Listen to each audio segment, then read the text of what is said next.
Hello, my name's Lizzie Karen. Welcome to my channel, Dreams of Atlantis.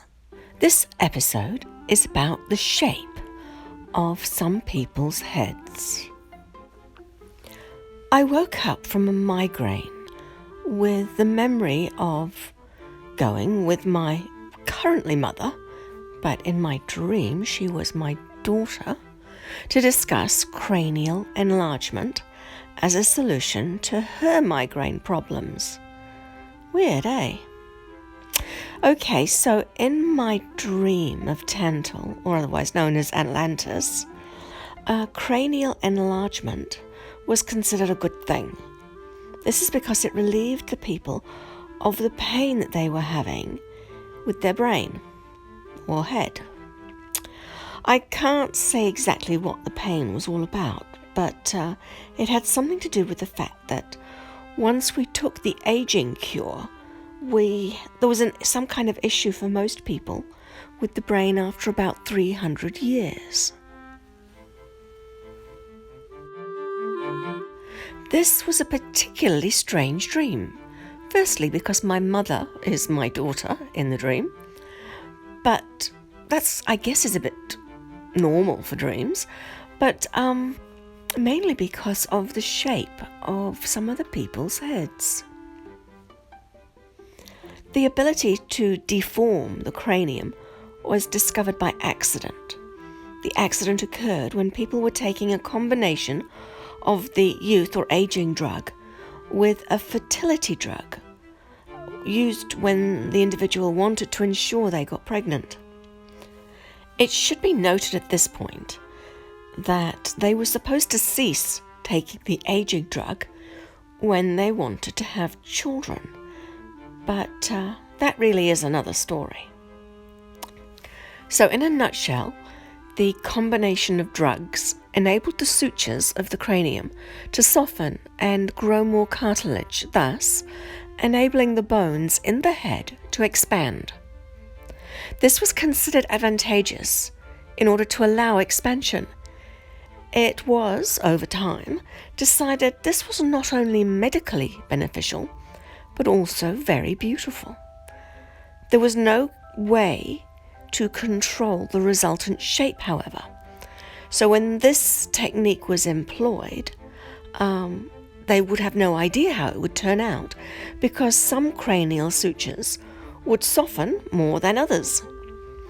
The most common resultant shape was mildly conical, but some people actually developed a strangely heart-shaped head. This occurred when the cranium became wider at the back. Most people, like my daughter and I, did it, but only to a mild level. Some people, however, were a bit more enthusiastic about it than others. So in the dream, we are going to the University of Medical Studies. So that's pretty much the equivalent of a hospital today. The place has only a slight feeling of being a hospital. It was more like a luxury hotel, but without private rooms. Hard to explain, really, but the people were not grouped by illness. It was just a case of being allocated a space when you turned up. If you needed a procedure, it was done there and then, with very little time to wait. So whether you were turning up because you stubbed your toe and it went black and swelled up, or if you'd accidentally been struck in the chest by a cloak pole, or even if you wanted a cosmetic procedure. Actually, most cosmetic procedures did not last that long because of the longevity drug. But anyway, that's another issue. Because the longevity drug essentially enabled the body to keep repairing itself according to the DNA plan for your body. Hence, some cosmetic procedures, well, after a few years, they were no longer there. But anyway, I deviate. So as I was saying, you turn up and you get allocated a space, and that space is open plan, but it has all the beds around the walls. The beds have one side against the wall. The wall holds all the things that the patient needs on it. The bed can be swiveled so it sticks out from the wall, so that the head is against the wall and the feet are sticking out. But that's only when there's things to be done like changing the bed or doing something to or for the patient. The rest of the time, the bed and the patient is hard against the wall.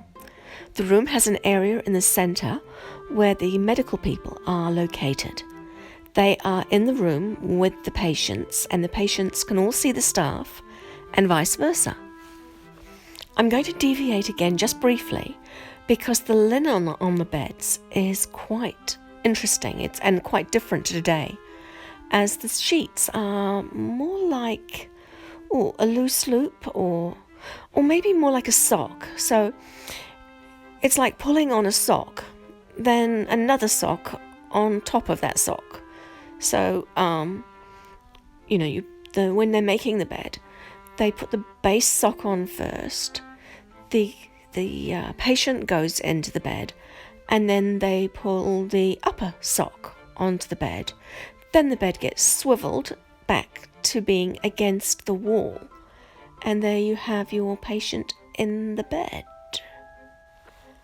I never saw that sort of sheet anywhere else. I think it was just a hospital thing. Anyway, back to the skulls. So if you see in a museum a weird-shaped skull, it might be from a person from Tantal, or it might only be a normal person whose culture so loved someone who had been of Tantal that they tried to copy the weird head shape by binding the heads of their babies. Now let's get serious here. How could anyone or any culture come up with an idea so weird of changing the shape of the skull just out of thin air? They must have got the idea from somewhere. So how can you tell if a skull was an ordinary person's skull, whose head had been bound as a baby, versus a person from Tantal? Well, that's pretty easy. It's cranial capacity. If the head is just a funny shape, but essentially the same size as a normal skull, then it's just a normal skull. I know, I struggle to stay on topic, but I do get there in the end. So for each dream I have, there are so many aspects that I feel I need to point out. I hope you forgive me for all these deviations I take along the way. Well, speaking of deviations, I am currently planning another channel, thanks to my friend Roberto. A channel where I stay on topic and I address the subject rather than the memory, so it can be compared with any current archaeological evidence or any known mythology. It may take me a while to get this underway, but I'll keep you all updated as the channel develops.